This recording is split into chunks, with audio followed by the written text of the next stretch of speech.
Hi, welcome back. It's Laura at Hyperstamper. This is a beautiful little junk journal that I just finished, and it is a smaller junk journal. So when I put it in my Etsy shop, you'll notice it's less expensive than the other journals because it is only 3 signatures instead of 4, but it is still jam-packed with so many little hidden antique treasures. Everything inside here is vintage and antique ephemera, nothing commercial or fake or copied or digital.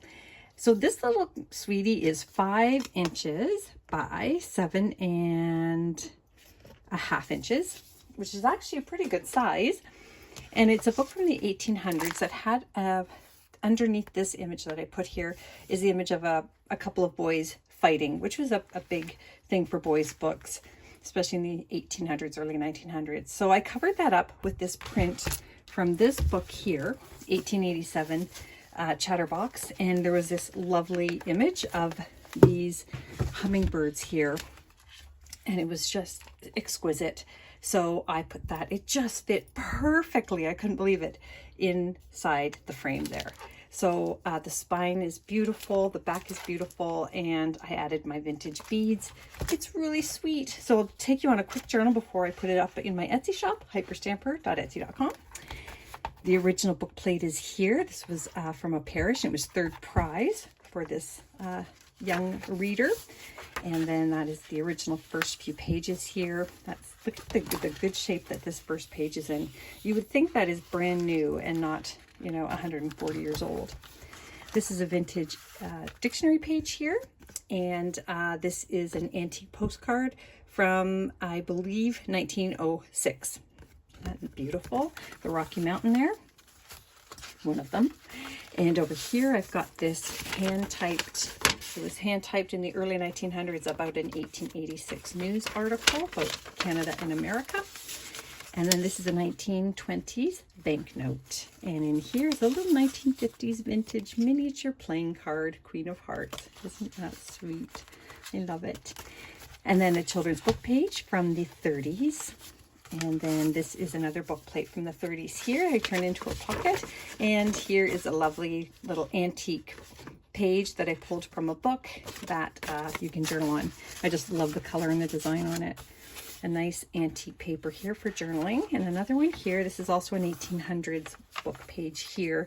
Lovely little images here. Farmers and cows. This is a vintage dictionary page of airplanes, which is really kind of cool. And what I did is I turned it into, put antique paper here, a pocket here with a lovely little children's book page from Gateway to Bookland, and then another antique book page here from a journal I did a long time ago for Old Limberlost. So you can fit more in these pockets to yourself. Let me just put that there. I'm at the wrong angle. And this is a book plate from the early 1900s, Highlands of Scotland. Isn't that beautiful? And another children's book page here with antique paper on the back for more journaling, more of that fun aeroplane and aerial machines. This is a lovely plate from the early 1900s here. Look at how exquisite that is. That is really colorful and in really good condition. Little journaling spot here and here. And look, oh, there's an antique stamp there from England. And look at this beautiful page here. So your own party dresses. I'm sorry, I'm going to struggle with this, but stay with me because it's pretty cool. Look at this. Like, just, it's perfect 1950s. Isn't that wonderful? And Miracle Whip. Not as appetizing as this page, but pretty funny. Mountain Meadow, that is an antique book there. And then another wonderful children's book page here. Isn't that great? If I Were an Elephant. This is an old ledger page, an attendance sheet. That is a typing instruction book page here when we used to type on typewriters. Children's book page here. And a wonderful 1937 My Book House page here. Just a lovely illustration looking up at the little robins in the tree. And going down the fire pole. How fun is that? And I made this little journaling tag out of a children's book page as well. A little watering can from an antique book. Just so many little treasures in here. For a little, thinner journal, it's still good, just packed. Another Gateways to Bookland page there. This is a photograph, and I don't know when it's from, but we think it's from about the 30s, and that is a building in Europe. And if you take a Google picture of that, you can find out exactly which building it is. I should have done that. And since this is a bird cover, I thought I would put this vintage bird log in here. Isn't that pretty? A little warbler page. I love warblers. Some of my favorite birds. 1950s receipt there. Another wonderful journaling tag here. A little tatted flower my mom made many years ago.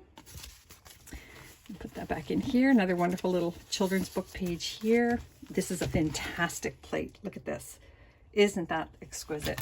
I absolutely love it. And this is it was in the front of a book that fell apart, but I loved the signature in it, so I kept it. And there, that is a wasp's nest paper there. That's real. And over here is just a wonderful antique book page from the royal family book that I had, made into a journal. A beautiful 1872 embossing stamp here. Book Trails vintage book page here. Lovely little illustration. Here's another one of these wonderful little vintage pages here. Spring. It's not fun. And on the other side, it's the acronym there. I love it. Little elf coming out of the fireplace here. In 1930s Monopoly money, and 1800s book page down there with a polar bear. A sunflower here. Isn't that beautiful? I get a lot of requests for sunflowers, and I really don't see them very often. I probably should have kept that, but somebody gets to have that in their journal. This is one of those beautiful pineapple pattern doilies, and you flip it up and there's some journaling space under there. And then in here is a 1950s, sort of like Tiger Beat nowadays, but it was, you know, somebody even wrote in here all the different songs and the people that they liked. There's the words of the songs. I just love it. Look at that. It's fantastic. So that was sort of like a fun music magazine for teens. And then here's just an antique book page, and that one just happens to be called In Appreciation, which is something that I use my journal for. And that's it. So hyperstamper.etsy.com, and I hope you'll subscribe and come back soon. Bye for now.